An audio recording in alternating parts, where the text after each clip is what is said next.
Good morning, fight fans. It's your boy AC from Eastwick Boxing UK in association with ThreeKingsBoxing.com.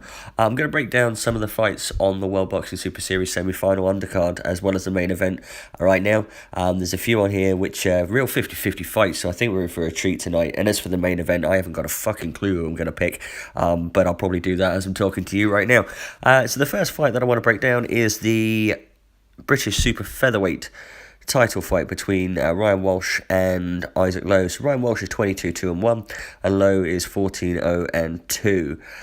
Walsh has significantly improved his KO record of late, whereas Lowe's work rate is probably his biggest, best strength. He tends to tire his opponents out and to win on points.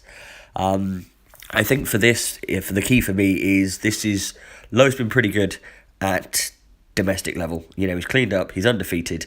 Okay, he's got 2 draws on his record. Ryan Walsh has fought the better category of opponent. I wouldn't actually say that Ryan Walsh is a domestic level featherweight. I think that he's probably a bit beyond that, maybe Euro level, even fringe world level.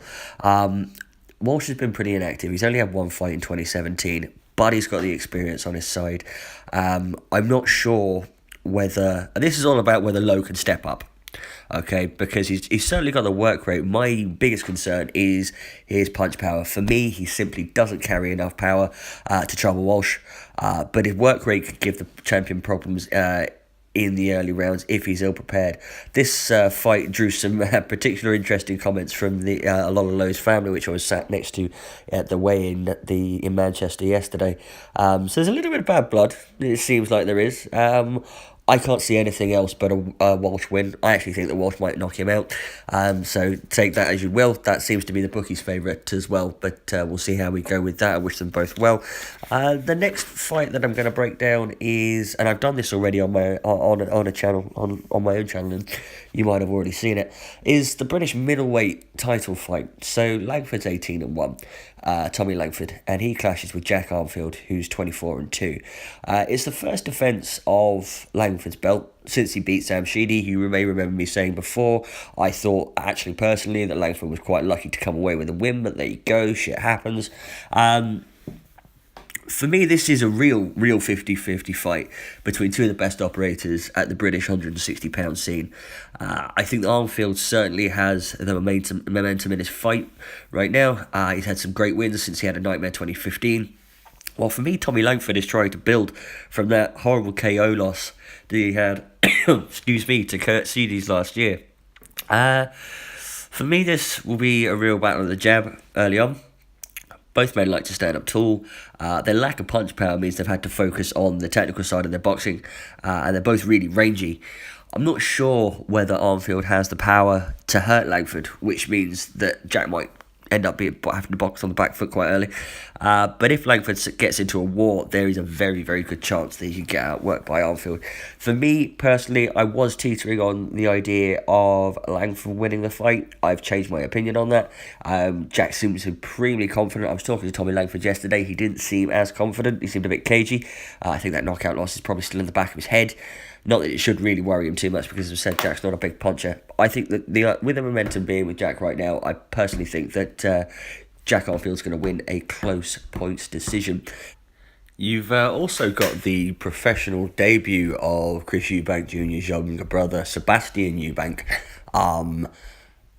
Look at the guy that he's fighting. I don't know where the hell they plucked him from.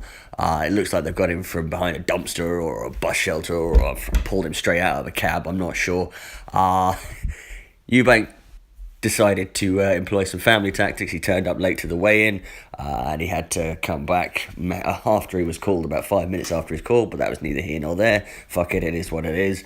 This is nothing more than a routine, probably stoppage in the first minute type of fight, but there we go. That's just the way that it is. Right, okay, main event time. You've all seen various breakdowns of the fight. This is how I think that things are going to go. George, I've been fortunate enough to be at the press conference and at the weigh-in this week, and I've on behalf of ThreeKingsBoxing.com, so I've spent a bit of time looking at both fighters. Chris Eubank Jr. looks supremely confident. I mean, really, really confident.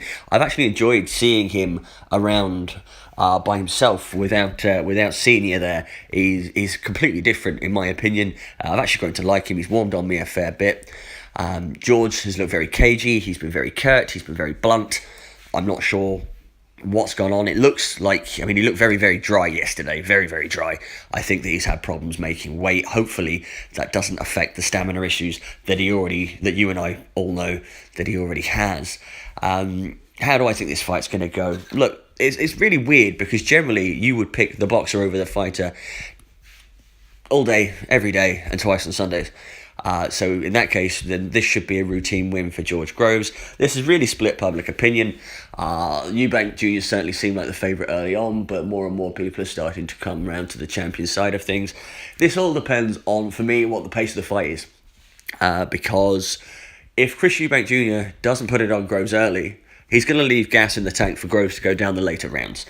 Groves, the jab for me is really, really important.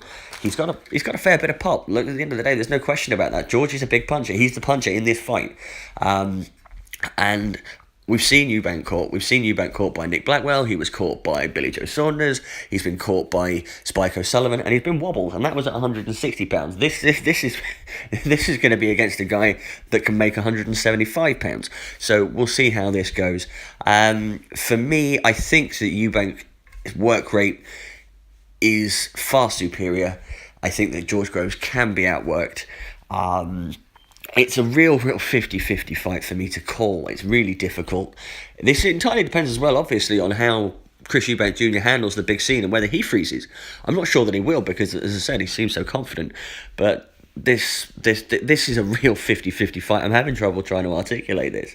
My heart wants George Groves. As I've said before, I've been a George Groves fan for years, ever since his win against James DeGale. That was back in 2011. For me, we're going to find out whether Eubank Jr. is the real deal. Certainly, he's going to get his chin checked. I know his chin is going to get checked at some point, so we'll see if his chin is as good as his father's was. So the heart wants George Groves. The head is saying that Eubank Jr. will stop him probably between rounds 9 and rounds 11. That's my personal opinion. Look, guys, enjoy the fights tonight. This is going to be a really, really great card. I hope the action is exactly what it has lived up to, and certainly what the build-up has lived up to be. If you agree or disagree with anything I've said, leave something in the comments, drop me a note on Twitter, whatever the case may be. Until next time, fight fans.